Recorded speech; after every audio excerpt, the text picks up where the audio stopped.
საქართველოში დიდი ბრიტანეთის საელჩო რუსეთის წინააღმდეგ დიდი ბრიტანეთის მიერ სანქციების ახალი პაკეტის გამოცხადების შესახებ ინფორმაციას ავრცელებს. სანქციები მოიცავს რუსეთის მოძველებულ ჩრდილოვან ფლოტს, სამხედრო შესყიდვების მიწოდების ჯაჭვებს და უკანონო ფინანსურ ქსელებს, რომლებიც გამოიყენება სანქციებისთვის გვერდის ასავლელად. განცხადების თანახმად პაკეტში ასევე შევიდა ხომალდის სილვარი, რომელიც მიმდინარე წლის დასაწყისში საქართველოში არსებულ პორტში იმყოფებოდა. დიდმა ბრიტანეთმა 2026 წლის განმავლობაში მხოლოდ რუსეთის სანქციების რეჟიმის ფარგლებში თითქმის 500 ფიზიკურ პირსა და ორგანიზაციას დაუწესა სანქციები.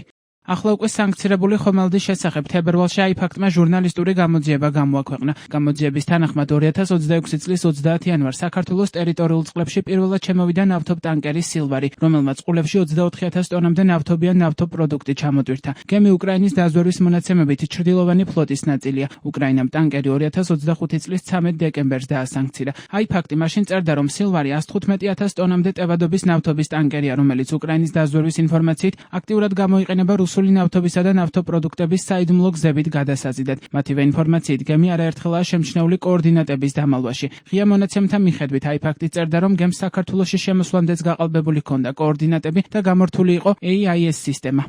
აიფაქტის გამოძიებას მაშინ საზღვაო ტრანსპორტის სააგენტომ განცხადებით უპასუხა და დაწერა, რომ გემი სამართლებრივად გამართულ და კონტროლირებად სისტემაში ოპერირებდა. მათივე მტკიცებით, რამდენიმე დღიანი შემოწმების შედეგად სანქციური ან სამართლებრივი შეზღუდვები ვერ გამოავლინეს. დღეს კი ეს ხომალდი დიდი ბრიტანეთის მიერ რუსეთის წინააღმდეგ მიღებულ ახალ სასანქციო პაკეტში მოხვდა.